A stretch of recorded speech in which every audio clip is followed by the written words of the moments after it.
देश के सबसे बड़े सूबे यूपी में जातीय समीकरण और वर्ग आधारित सियासत की जब भी चर्चा होती है तो मुस्लिम वोट राजनेताओं का सबसे ज्यादा ध्यान खींचते हैं। यूपी में करीब 20% मुस्लिम वोट है, जिस पर हमेशा से कांग्रेस, समाजवादी पार्टी और बीएसपी का कब्जा माना जाता है। हालांकि इस बार सपा मुस्लिम के वोट पर कब्जा करने में लगी हुई है और यही वजह है कि अखिलेश यादव का अब सवर्ण वोट से मन भर गया है।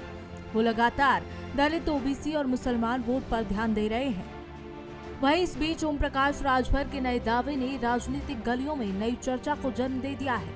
राजभर ने साफ शब्दों में कह दिया कि उत्तर प्रदेश का मुसलमान बीजेपी को वोट करने जा रहा है।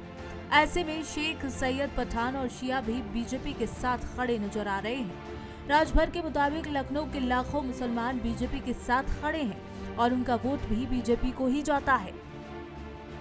वहीं ओपी राजभर का कहना है कि समाजवादी पार्टी जिसे अपना वोट बैंक बता रही है, अब उनके मन में कुछ और ही है और इस बार के चुनाव में वो अब यूपी का मुसलमान बीजेपी की ओर रुख कर रहा है और इस बार वो बीजेपी को ही वोट देंगे।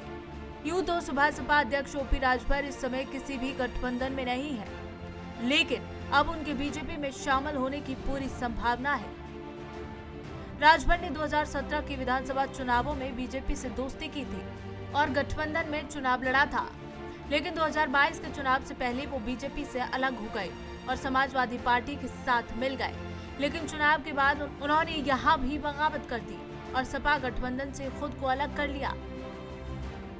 वहीं अब एक बार फिर से उनके एनडीए का हिस्सा बनने की चर्चा है। इसके संकेत वो अपने बयानों से भी दे रहे हैं। वो लगातार बीजेपी और मुख्यमंत्री योगी आदित्यनाथ की तारीफ में कसीदे करते नजर आ रहे हैं। वैसे तो कांग्रेस, बीएसपी और एसपी ने हमेशा से मुसलमानों पर दबाव बनाकर उनके वोटों पर कब्जा किया है और यही वजह है कि आजादी से पहले नौकरी में मुसलमानों की हिस्सेदारी, जो कि पहले 30% थी, वो आज के समय में घटकर काफी कम हो गई है। फिलहाल इन दिनों राजभर की बीजेपी के समर्थन से लगता है कि अब वो एक बार फिर से बीजेपी में एंट्री को तैयार है।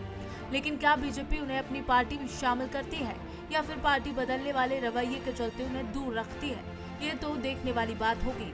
न्यूज़ वॉच इंडिया के लिए ब्यूरो रिपोर्ट के साथ शिवानी शर्मा।